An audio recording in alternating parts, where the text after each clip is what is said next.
game. Okay, Yeah, cool. So now we've played all the ships. What do we think? I don't think that. I don't think. Um, I dislike many of them. Most of them are good. Yeah. I like the Star Alliance one. I just find it a bit strange that it's not use another friendly creature rather than, you know, or Mm. ready and use. I just think it's strange that it's draw rather than use a creature of another house. They Yeah. are the house. But equally, if Which, the logos one was exhaust creatures and draw, I'm not sure it'd be yeah, quite as good as exhaust and play. To be fair, yeah, but yeah, I mean, compare them. Compare exhaust and play to exhaust and draw, and you'd argue the logo one's better than the Star Alliance one. The yeah, Shadows ones, I think, are all pretty good, apart from the one that's just too easy to destroy and ought to have, add a counter to it when your opponent raises the tide, and then either say once this has got 2 counters or 3 counters or mm, something, it gets destroyed. That way, it would at least hang around for a little bit.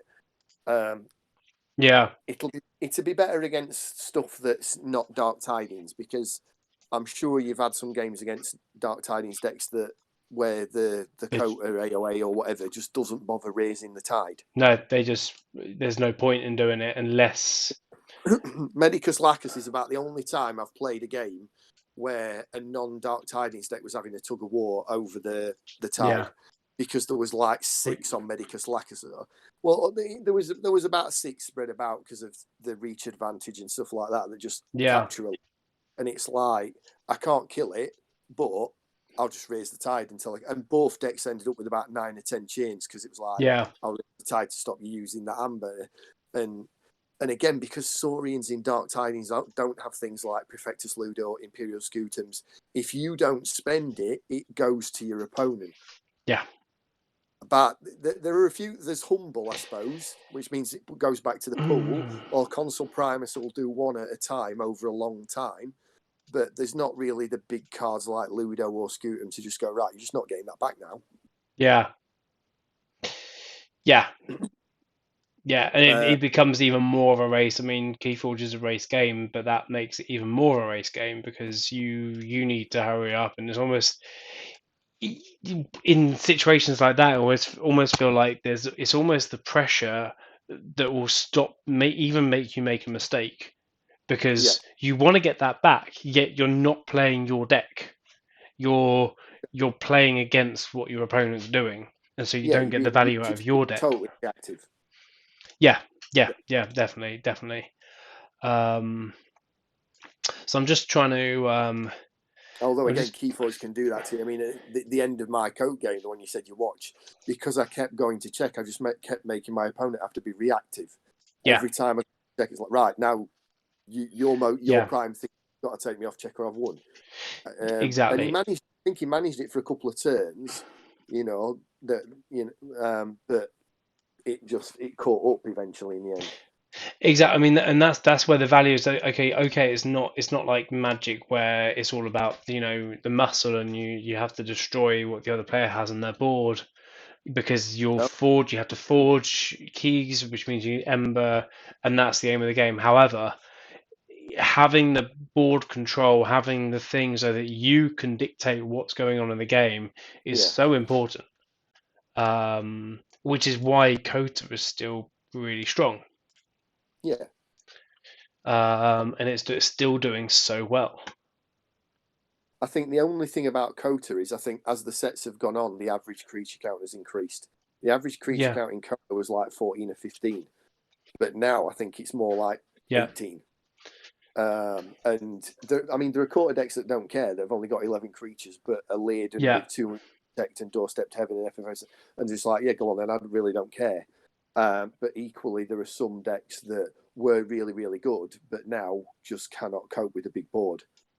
no, yeah, Uh, I mean, look at all those unfathomable creatures in that game earlier. If you're playing an 11 creature deck and it doesn't have enough gateway to Disses or yeah, Calazens or whatever, and all those untamed creatures come yeah, out and just, right, forge at 9 yeah, and yeah, draw a card less and this and that and the other, all that just punish. You know. Yeah, it'd be interesting to see how Kota, over time it does play against Dark Tidings in general, especially those big unfathomable decks. Ultimo Fox says 16 was the average in Kota, but 18 is the average from AOA onward, it seems. Yeah, and so that wasn't a bad guess from me saying 18 now. And Yeah, did I say 15 or 40? So I was a little bit low with the Kota. yeah, but I mean, you still get the big Rob Nard Yeah. boards in Kota. I mean, I've just picked up a Kota over in Sweden. One of the stores had online stores had half price on, well, kind of even more than half price, like 50 quid for a display box of all sets. Nice. Well, almost all sets. Max Mutation, you weren't allowed to buy more. There was half price decks, but you weren't allowed to buy more than 6. If you wanted to turn the stream on anyway, now, just for now, I'm getting all the decks, all these cards that we're talking about up on the screen. Everyone's saying I've got a whole load of Kota that I'm going to be exploring because I started a little bit late to the KeyForge as a game, so I want to explore Kota and AOA a lot more just for myself. So I start when we just had Kota, but I only ever played one Kota tournament, where there was just Kota. That's the only, I probably started like 2 months before AOA came out, something like that. Okay, yeah. But how was the game there getting into it? When you did start with just Kota, and compared to what it is now? I think it was different. I think it was a bit more action heavy. I mean, I don't think you saw the boards that you see now. You still sometimes did, but I mean, the first tournament I went to, it was with the first deck I bought. But the reason why I got into KeyForge is because I play another FFG game that's not a card game. I've not played Magic or anything like that. No. I haven't played any card games for years. I played Highlander 20 years ago. Highlander, the trading card game. Yeah. Well done if you were old enough to remember that. Because I do mean like 20 plus years ago. Wow. Yeah. No. And I used to play the Star Wars one that's still going occasionally. The one where they weren't called lands, but they were like lands in Magic, and they have Force icons. And for the amount of, if you're playing light side, but I haven't played a card game for 20 years but because I played this other FFG game, I liked the names. I liked the fact that all the decks were unique and that they had names. Yeah. And I saw a place that sold them revealed that had a deck with Peter in the name. So the first deck I bought was a revealed one that had my name in it. And it's average, it's not now. But you don't buy it because of that. But again, at the time, it actually wasn't bad. And I went to a chain bound, and I went 3-1 with it at my first KeyForge tournament. I finished third, and it's in a deck book. It's far from the best deck I own. Yeah. I like it, and it's personal, and that's what set me off with it. The names. I mean, again, I've got a deck with my hometown name in it. There are 8 decks with Rotherham in the name, and I've got one. One of the other Snufflegators has got one. He's got the best one by SAS. I've got the second best one by SAS. That's cool. Yeah. I've got one second, PJ. Vaultboy, I don't know if you probably left already. Thank you so much for lending us your decks. You said you need to get going now. Thank you so much for that and making this possible and pushing us to do this as well. So thank you for that. Sorry, PJ, go for it. Go. You're talking about decks and stuff. I was saying, I've got the one with my name. I've got a deck with my son's name in it. My son's Dexter. I've got a deck with the name Dexter. My wife is Rachel. I've got a deck with the name Rachel in it. Yeah. My daughter's the problem. They don't do a name. Her name's not in the algorithm. Not yet, anyway. They're going to come to a time where they're going to have to start putting them an email. She tells me off. She's like, send them an email and tell them to put my name in it, Daddy. A brother's merciless as well. Oh, your name's not in it. He's 8, she's 6. And they love each other, but they are, Do they play? Do they play the game at all? He's played against me. He doesn't need help. I mean, the fact that she's 6, she is learning to read. She can read the words that she's meant to read, but she can't read Calipigian. And she wouldn't know, so there are some words that Yeah, I mean, again, it's a 13+ game. I'm not going to yeah. berate my 8 and 6-year-old but no, but Dexter's played it with me. Marissa's played it with me, but she Yeah. needs help. To be Marissa's fair, played with those some of adventures. the card names, like if you look back to the first stream here with some of the first deck openings, I can't pronounce half the deck games anyway, card Yeah, names anyway. So you know, I'm 36, she's yeah, 6. 30 yeah. years doesn't really, even give you the ability to say the My card son's names. okay because my son will look at the battle line and he'll realise you're in check and he'll see that Grabber Jammer's there that raises and without you Yeah, telling me, I can say to him, which one of those creatures would you kill? I'd kill that one, Dad, because it's raising the key cost and it's stopping yeah, you forging the key. So I'd yeah. fight into. So again, and at 8, again, it's so he understands the point of the game. Mm, The problem is because he's only ever played KeyForge. You know, you sometimes see Magic players just fight, fight. yeah. He just reap. And sometimes he loses control of the board because he's so obsessed with reaping. Yeah, because he gets, he Yeah, understands the he game is all understands about its getting in, but stakes. I've got to Yeah, get the quickest way to get my yeah, keys and stuff like that. And you forget that, hang on a second, you need to deal with yeah, you need to understand what the opponent's doing. yeah. There's been times where he's had 3 Sanctum creatures out and just rather reap my 3 Yeah, Sanctum. And it's like, yeah, that's not that. But the problem is, I had 1 creature 2 rounds ago. I've now got 5, and they've got abilities, and they're going to yeah, start. And the 1 amber you're gaining from reaping is a little bit less useful than destroying that creature that yeah, you could destroy with your strong sanctum. yeah, But again, like I say, he'll get there. He's played a game of KeyForge Adventures with me, and we yeah, looked at. We beat it, but we didn't cheat. But when you get a turn 1 Scowly Caper, yeah, every time the key racken puts an arm down, it gets destroyed and you do 3 damage through the armor. It's like, yeah, all we need to do is stop it advancing because the Scowly Caper's single-handedly killing it. yeah, yeah, yeah. I love Scowly this. Caper is 39 points of damage. Yeah, one of my key racking things I did so well, just putting up action cards. I mean, I Yeah, shuffled really well, and it was like the second time I played it. But I was just putting up action cards, and there yeah, was nothing, no tentacles or creatures on the Kraken for anything to go on. So I was like, okay, yeah, nothing happens, nothing happens, nothing happens. Lovely. yeah. Um, Oh no, he kept because he kept drawing action, and I was like, I want it to draw creatures just so Scowly Caper can kill them. yeah. Just draw creature, just make sure you draw one every turn. It Yeah. didn't draw 1 creature. I was really disappointed that it didn't put because it's like, yeah, Scarlet Keeper that end of every Yeah. turn, Yeah. and yeah, it did. Yeah. Yeah, it's just Scouter Caper and then any Saurian deck where you can just get your creatures out. My Nifflecong deck, I mean, it's got Trimble as well. So put down the Trimble and put down the Nifflecong, and Nifflecong suddenly gets skirmish. Yeah, yeah. I haven't played the Kirakan half as much as I wanted to, unfortunately as well. Anyway, up on the screen, I've got all of the ships that we played tonight up on the thing as well. So I think yeah, that's up to 7, isn't you it? said, I don't know if you want to use words turning on the stream. There's no spoilers. Yes, yeah. I'll If you get put it on a stream. chance to do that. So I think the Mr. Seti is still my favorite. Just because, like, you saw a little bit of this in Mass Mutation, where you're bringing the artifacts onto the board, and so you're doing something with them. I can't remember what the artifact's name was in Mass Mutation because I only ever saw it once in one deck. What do you think it does again? Which one? The artifact you're talking about. Sorry, tell me what you think it does again. I was just loading up.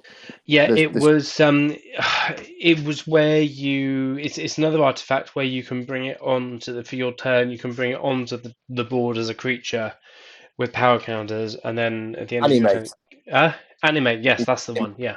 Yeah, yeah.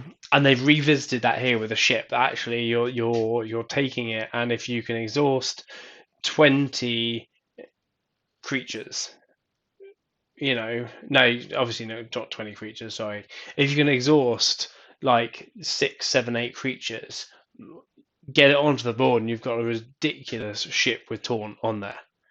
Hmm. which is just so much fun. So I think that's my favourite, and along with the Logos ones, because I just love the Logos ships. I'm torn between the Logos one and the Unfathomable one. I mean, the exchange of the Unfathomable one, for Yeah, each one I exhaust, I take away 3 of yours. So I'm yeah, losing 1 amber to take away 3 of your cards. yeah, I and mean, I'm that is with a you on really good there. exchange. I'm with you on there. So if let's start on the right hand side. Let's move our favourites up here. Yeah. Up on the right hand side of things as The we value do of it, this. like I say, you're swapping the use of 1 card for the use of 3. Yeah, exactly. And so we've got this over here. And then down this end, we can have we keep Flying Spectre down here. I don't know if you agree with me that Flying Spectre is the one that isn't so great. I'm sure I put one of these as the worst card out of the house in, because I did the best card of each house and the worst card of each house. And I'm sure I put one of these ships as the worst card of its Yeah, house, and I think it was the Flying Spectre, yeah, because I'm like it's got no amber pip, yeah. You don't so even if get you get Ember. It's nothing got out of it to not much change, value. Cool, if it had an Ultima amber Fox. pip, Thank you for on today. Sorry if I didn't respond so much to what you were chatting, but it's always good to have you active here and cheering us on. So thanks for joining us. We're not going to be here for too long ourselves, much more. So thanks for that. But yeah, check the end of the replay. I think we might pull this off for and edit this bit here down for YouTube. So thanks a lot, Ultimo, and good luck in for your team against my team. Actually, should I say good? Is it fair to say good luck when we need to win? break a Nice one. Thanks a lot. Cool. yeah, no, So if Flying you don't Spectre can be pull the that off, yeah it's worthless. It's a chain in your deck. If you yeah don't use it to steal once, it's a chain in your deck. yeah exactly. So let's bring these three over here as our Australis, Saurius, and Mr. over here. I mean, Flying again, Spectre. the shadows one with a pip. Each friendly creature gains each friendly thief creature gains elusive. Yeah. It's a passive. It's a pip of amber. I mean, yes, the tide has got to be I high for it to work, yeah. but I it like just thing is sits there doing nothing. I like it in the way that in the last game, like with the some of the sanctum creatures, what's the one where um Larry of the Lake, Larry where Valet, yeah, before I hit you, I have to raise the tide.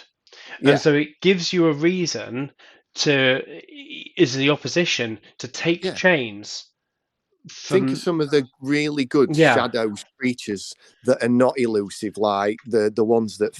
I mean, is it Gas Pipes Malone that's fight capture one from the other side?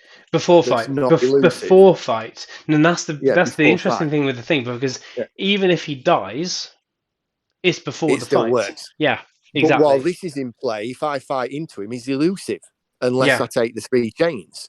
There's yeah, some other shadows creatures that have got really good yeah, fight or action abilities that you really want to get rid of that are not elusive. But with that, if the tide is high, they are elusive. yeah. I'm not sure it's not. I'm not saying it's the better, but I tell you now, it's a good passive ability, and it gives you a pip. Because as True. well, nearly all of them are active. You have to choose the house, you have to action the card, and Yeah, you have to yeah, exhaust some creatures that are down. That it goes down, it sits there, and it always works. yeah, exactly. It's Unless the tide is low. which is really But nice. yeah, and Yeah, it's got a pip. I really like it. I mean, I would put it over the. I'd certainly put it over the other 2 shadows ones because it's got a pip. Meaning, I mean, for starters, just by playing it, you've already got more out of it than yeah, if you use Inspector once. yeah, yeah. Argue just from putting it down. I mean, I don't dislike Archon's Revenge, but you need something like Brend. You Yeah. need a creature that's not got a good ability. I mean Um, that's the thing. Like I was thinking about playing here because that was one of the ones that we couldn't put off tonight. yeah, And I found even though and that was one of the games that went on for a while, but yeah, I really struggled to find a way to get that because I mean Shadows wasn't great in that deck. yeah. Um, and you didn't leave me. You didn't leave me any shadows to exhaust. So I'll put that one on you. But yeah, I would put that with one of the lower ones as well. One of the ones that isn't good. I'm not too unhappy with. I mean, personally, I think I'd have the Susurrus over the Mr. Set, but I'm happy for you to put the Mr. Seti there. I think the four we've got are the best four. Yeah. I'm not that unhappy about the logos one either. It's just whether you think playing one card is better than exhausting three, but it is playing cards that are not in your hand. So yeah, I mean, getting cards out, but it could also it could be the difference between winning or losing. If your opponent's in check and you're looking for doorstep to head, yeah. you know what I mean. Especially if you got your three cards left at the end of your go, and you know you're not playing on TCO, you're playing in real life, and you know your deck well enough to know exactly what they are. You know, you can really plan that one out. Yeah, no, I'm doing those four there. Then it's a case of these other four that we've got. The Illuminator, it's which do we value most? Drawing, stunning and exalting, or damaging? I don't think we saw Indominus as in its true light what it could be tonight, because the deck I had wasn't good and didn't really help with that with only three. But you know, if this was in a deck with like 7 or 8 characters, you know, that's 5 damage. Yeah. To everything. That's a board each enemy. Yeah, exactly. And so that has the potential to be on the upper end of the scale here, I think. I would have Exploratory Craft last because it's only 3 and it's only draw cards, not play them. And again, if you do not draw Star Alliance cards, you can't play the cards. Yep. So you're going to just add cards to your hand. So you would Exploratory Craft last out of those 3. I'd have it over Archon's Revenge and Flying Spectre, but I'd have it behind the Illuminator and the Indominus. Then it's a case of which do we think is better, stunning and exalting. So you're getting an amber as well. See, here's the thing: you would get an amber from reaping with these Sanctum creatures, but if you're an exalting an enemy creature, unless they've got Lacus or Primus, unless they've got a way to get rid of that amber, all you've done is reaped and put it on your opponent's board. Yeah. Whereas with the Indominus, you're losing one amber to do 1 damage to every creature. But for me, again, but I think putting an amber on an enemy creature and stunning it is better than one point of damage. Yeah. Oh yeah. I mean, the fact is you stun, because I mean stunning, you know, you exhaust, so you stun something, which knocks them out for 2 goes. Yeah. And they're exalted, and you got the opportunity in that time that you stunned them, and you've exalted them. I mean, luckily you're not exhausting them as well. Yeah. I mean, if we say we're doing it with 4, because I know you can do 5 with the Saurian, but again, you've got to have 5 down. They've got to be ready. So we'll imagine we're doing it with 4. So the Sanctum, we're putting 4 amber across from the board, and we're stunning 4 creatures. The Saurians, we're dealing 4 damage to each creature.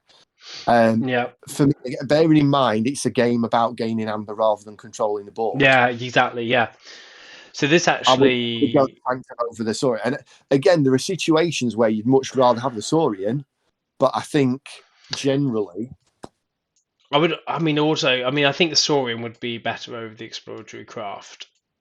Oh yeah, I want Exploratory Craft behind the Saurian and behind the Sanctum, just because, like I say, draw is not as good as put an amber on an enemy creature and stun it. And as well, I don't think drawing 3 cards is as good as doing 3 damage to each enemy creature. No, exactly.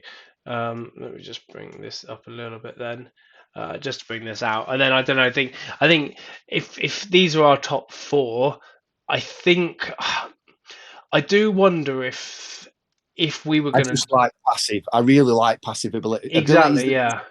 All game, and unless you destroy it, it's there. You know, unless you destroy it or pay 3 chains to take it, I don't have to action it. I don't have to choose that house. It just works. Yeah. So exactly. Yeah. So like, I would either, if these are our top 3, I'll probably pick Australis out a little bit because it's a little bit situational. And it's, But again, you know, imagine you play a board wipe and you've got 20 and you've got 10 creatures, they've got 3. yeah, it's risky. You've got the risk of the game there, which probably takes it out a little bit. And actually, if we look at the value then of these 3, let's try and get these on top here so that we Again, the logos is playing the card is better than drawing the card. So the logos beats the craft every day. Yeah. Oh, yeah. Yeah. The exploratory craft, you mean? Yeah. Yeah. The Australis beats exploratory craft. Yeah. Okay. That's why I think the Susurrus beats the Illuminate only because the Illuminator for each creature exhausting, you're going to gain an Ember eventually, and you're stunning a creature. Yeah. Well, the Susurus, you're not gaining Amber, but you're taking away 3. Well, that's kind of like taking away 3 Amber off your opponent or 3 uses. Okay. It's such a good net game. I mean, these 3 cards here then. Susurus, Mr. Seti, Submersible. What how are we gonna rate these? And like, are we saying that, like, if we're gonna, these are our top 3, but if we were to put these, if we were to crown one of these cards as the best ship, you get more. I mean, you got Submersible, which is the passive. It just keeps happening. It's just there. It keeps happening. You don't need to pull the action. You got the Susurus, which you get so much more payback for what you give.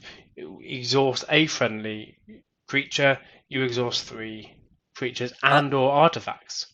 I'd have the Mr. Seti behind the 2 of them because you've got to. It's not got an Amber Pip. You've got to work for it. Yeah. And before you ever get any use out of it, you've got to have it down. You've got to have at least 1 ready untamed creature down. Yeah. And you've to exhaust that 1 ready untamed creature just to turn it into a creature itself that does something. Yep. Oh, so yep. It goes down exhausted. You then turn it into a creature and it gets exhausted again. Yeah. So it's 3 turns before you ever get to fight or reap with it. Yeah. So I would have it behind the Susurus and the Submersible. Yeah, exactly. And even actually with that, could we bring it further down at all? Oh yeah, possibly, because again, the logos one comes with an Amber. I mean, the Untamed one, it's going to take you 3 turns just to get an Amber pick. Yeah. I don't need, because it's bored. You know, a lot of people complain about Redacted, and I agree with you. Get it early, it's going to do nothing. But if you do get it early, it's probably going to be the 3rd key and win you the game. Yeah. I mean, that, if you don't get that in the top half of your deck, you're never even going to use it because you're going to put it down and you've got another 2 untamed turns before you even get a point of That's true. What I do like about it though is that it can deal. You've got to get out early, but you can deal the damage. It could turn into a power 10 creature. Yeah. I'd have it above the bottom 3. I'd have it above the Spectre. I'd have it above Archon's Revenge. I'd have it above Craft. Yeah. Is it better than? I would have to me the whole playing a card is better than the. So I'd have the logos one over that. Yeah. I would say I would 4th. have Susurus top and Submersible 2nd, and then logos 3rd.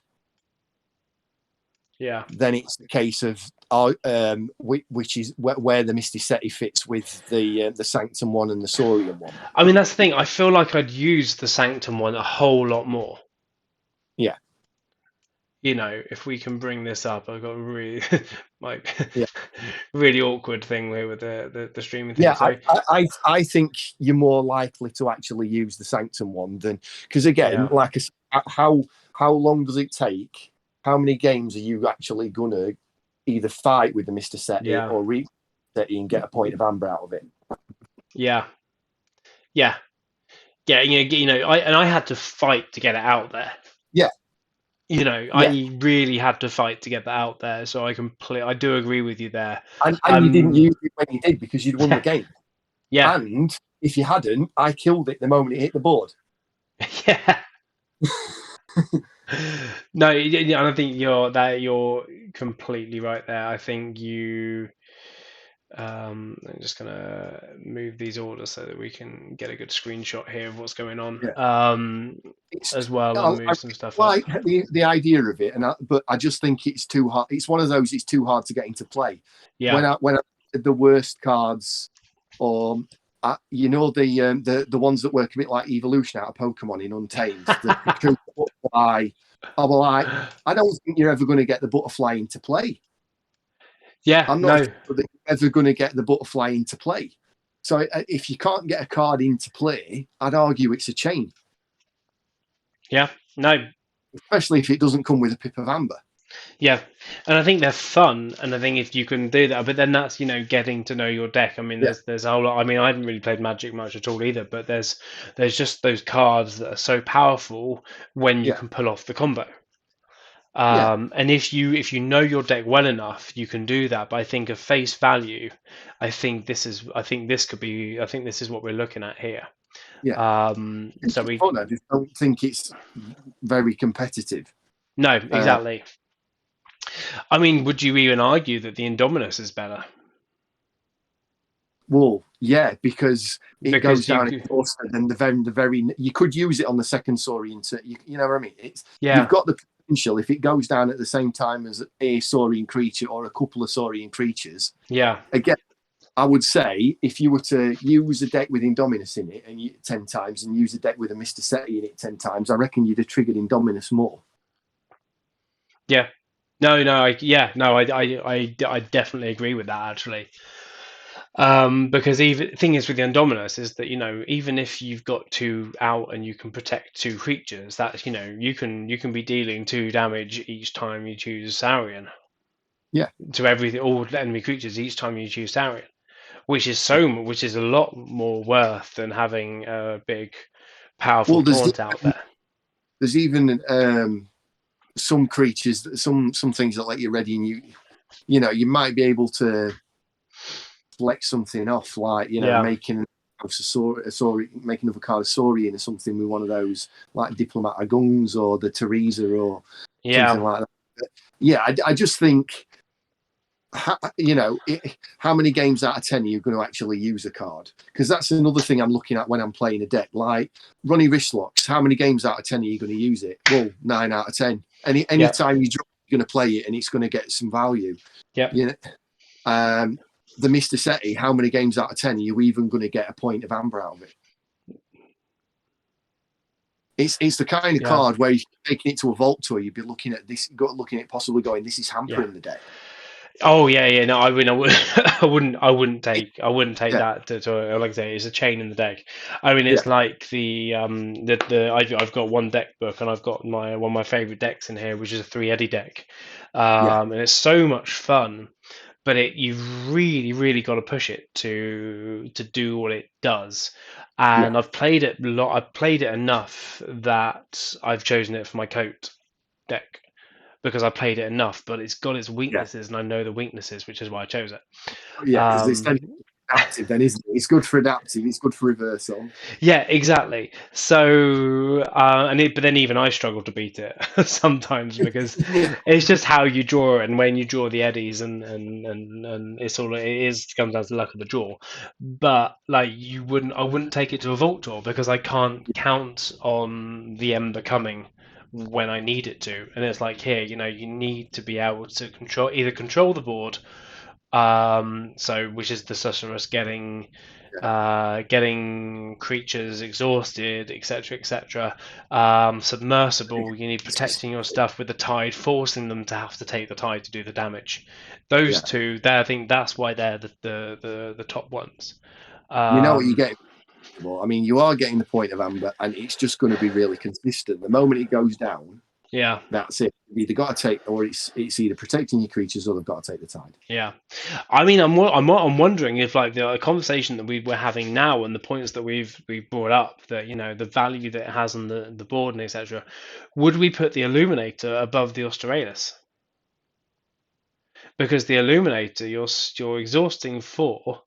Yeah, but you're stunning and exalting a creature. You're getting more on the board. You're getting an amber because you should get the amber back, and you're stunning a creature. So is 1 point of amber and stunning a creature worth more than playing a card out of your deck? Yeah, which I think it is.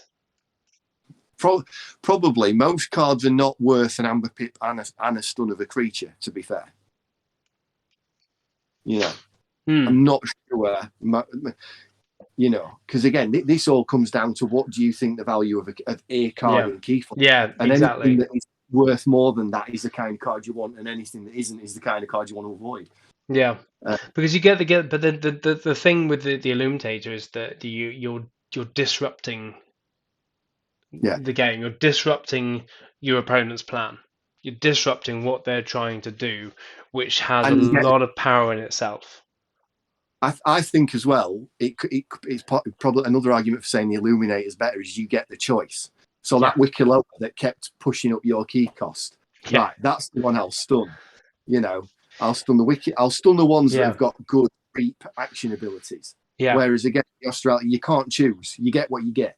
Yeah, no, exactly, and you can control it more. It's like Wild Wormhole, for example. It's a great card, especially first card of the game, etc., etc. But you don't know what you're going to get.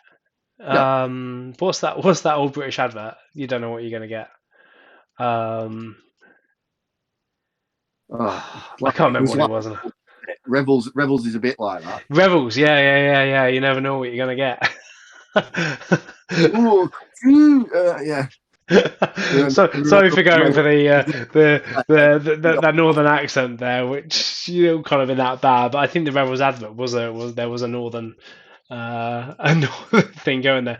No, so I think I would put the Illuminator as third then, going on that discussion. I don't think that's okay. Yeah, I do think that one played card is better than 1 point of damage across the board.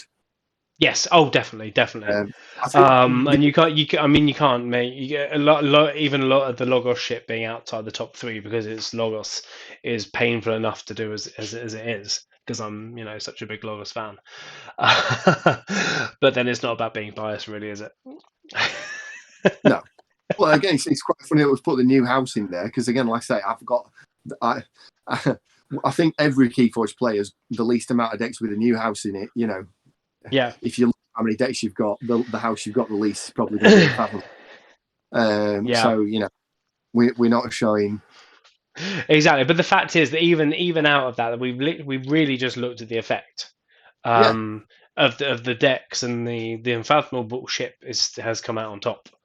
Yeah. I think exchanging 1 for 3 is just too good value from what you have to say.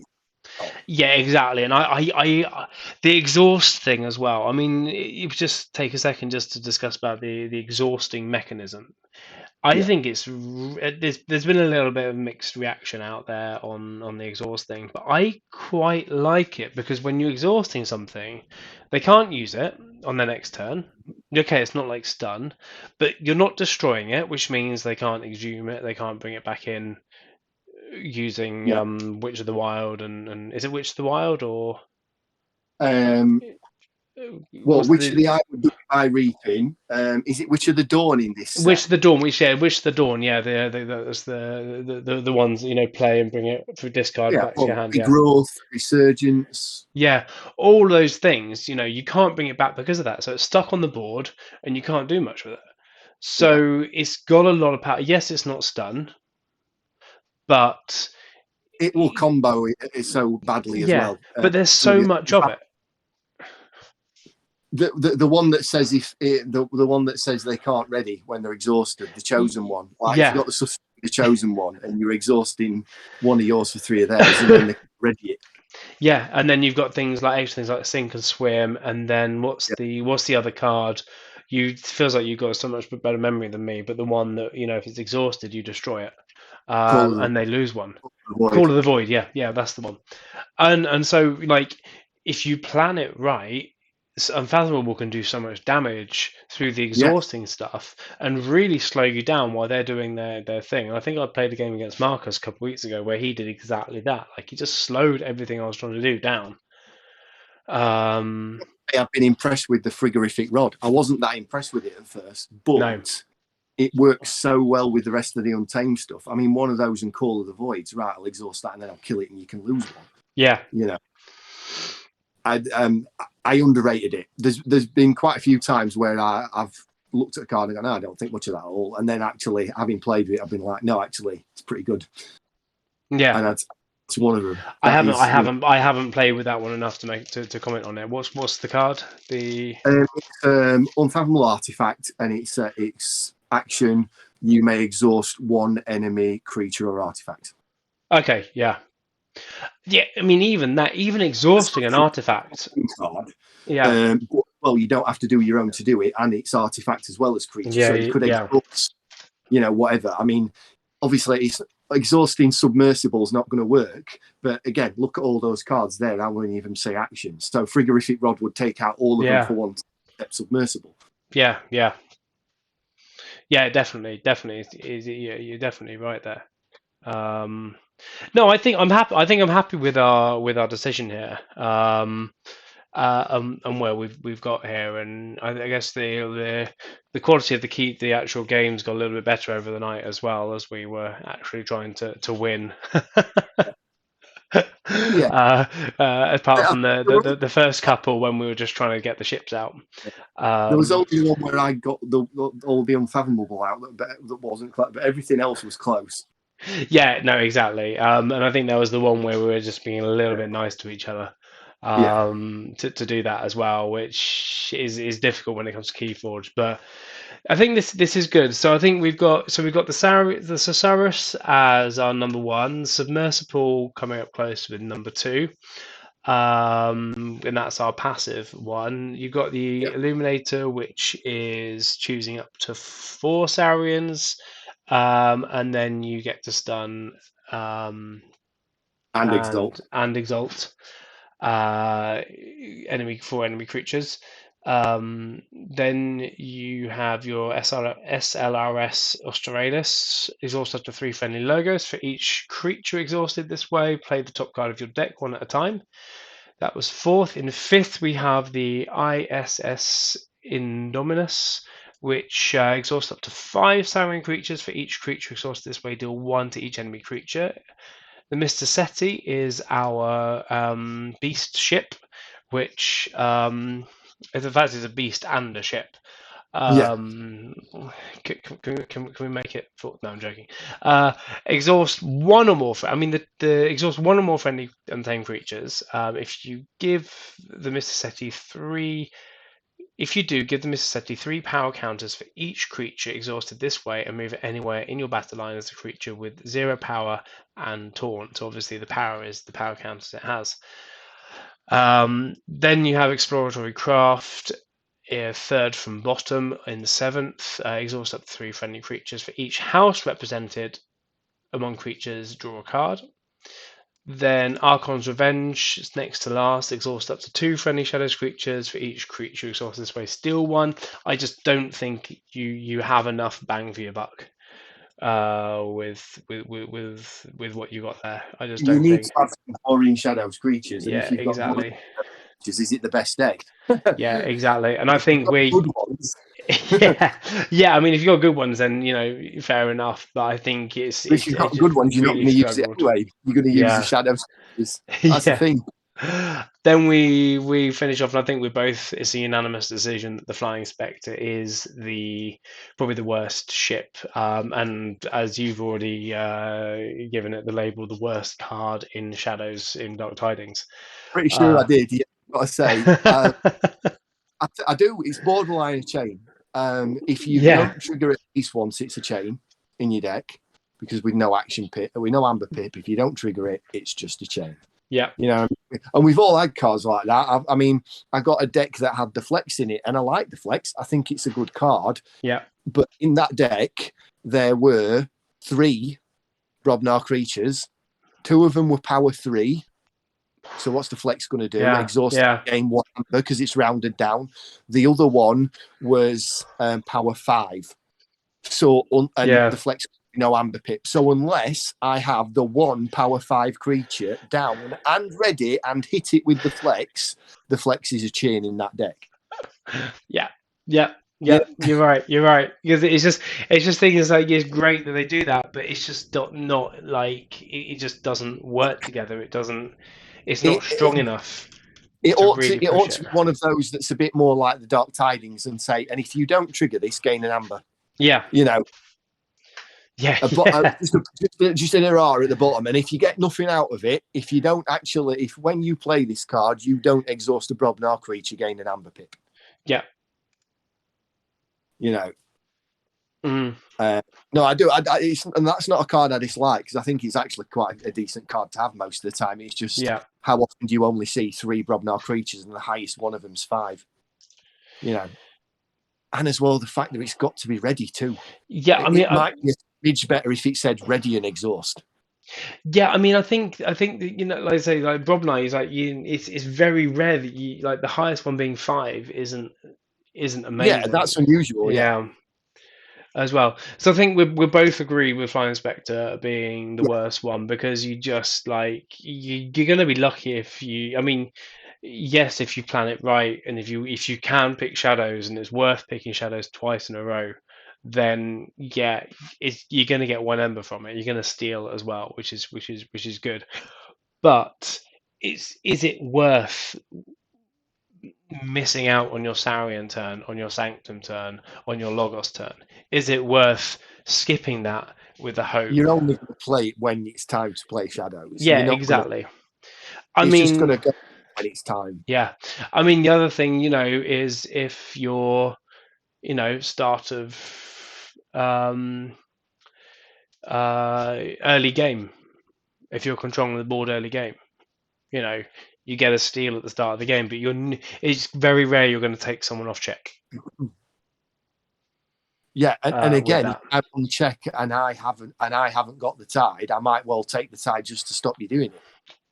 Yeah, yeah, yeah, exactly.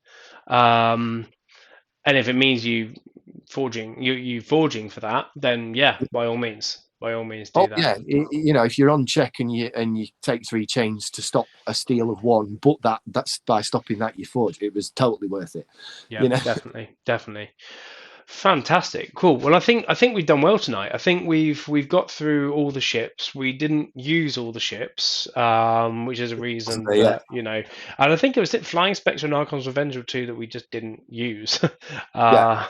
actually as well. So that actually gives a big indication as well that we're on the right track here as well. But obviously this is our opinion here as well. So Oh, yeah. um, I Okay, think I'm not we'll. saying I'm right. I'm just saying, but it's my opinion. Yeah, exactly, and it'd be good if you disagree, if you Well, put the picture agree. on Twitter. Take a picture of it and put it on Twitter. Yeah, See I'm what. See I'm gonna do that. And actually, you're welcome to take the sound thing back to this file if you want to talk about it in one of your podcasts, and bring out as well. And I think we might even put on, cut the discussion here out and put it on YouTube Yeah. as well, because I think discussions like this are really really good, and really I quite enjoy being in part of these discussions because it helps me be a bit better at the game, make the better decisions of where we're in. I don't know if it's the same for you. um It always is. Do you know what? I probably watch more than I play. yeah, That's how. yeah, Um, I was like the other game. I probably again I probably watch that one more than I play. But sometimes yeah, you learn. I mean, that game is about predicting where the other person's going to go. That's one of the yeah, key elements. So you sit there going, right, where do I think he's going to go? Right, where do I think he's going to go? yeah, And you're like, and you're playing both sides, so you're almost like playing 2 games. yeah, Sometimes I've been known to play myself on the TCO because I'll play one of my really really good decks against another one of my really really good decks, yeah, yeah, and you're getting 2 games in for the price of one. I mean, obviously but you play it the way you would. So yeah, if yeah, the person yeah, yeah, has got interdimensional graft in the deck, you make the decision right. At the start, I'm going to play as if they've got it in hand at all times, and then you're playing fair whether you've seen it or not. Or you say, well, I'm going to risk it, and I'm going to assume that they've never got it, no, no, because there are some types of players who are like, do you know what? I'm going to see if you've got that too much to protect. I'm going to fish for it, and there are other types of players who will not go over 7 until too much to protect has come out. yeah, And yeah. you probably need to decide which one of those you are when you see that card and go, right, for this game, that's how I'm going to play it. And if fate's on my side, fate's on my side. Yeah, yeah. I mean, seeing both hands, it is a little bit difficult. I think I remember Oh yeah, when Mass Mutation came out, I actually had everything on my desk in front of me, playing 2 decks side by side, yeah, and it was good because I was so like we'd done one kind of released a tournament in person and managed to get like 9 people down to our little gaming group, which was a record. And then we had to shut it down after that because restrictions got tightened up where we are, and that was the last time we all met. And so I was like, right, I've got all these mass mutation decks. What do I do with them? Yes, I can stick them in TCO, but I want to play with paper. I want to have the cards in my Yeah. hands. So I just played them out in front of me, and it had so much fun because I was using Ember. I was using my nice new blue Ember. My Well, Dark Ember, which I bought. I bought these little glass beads, which I get from the game Maniacs up in Lidköping in Sweden. It's the yeah. local gaming shop, and I bought some yellow ones back when Worlds Collide came out, because I said, these are really, really nice things. Mass Mutation comes out, Dark Ember. I got some dark blue pips. Actually, Yeah. I've got my thing here, so I can bring a couple one out as well. So I don't know if you can see. So I use that as my In premium the card, Ember. exploratory crafts in the way of the picture to let us see the amber Is pit. it? There we go. That's better. Yeah. Yeah.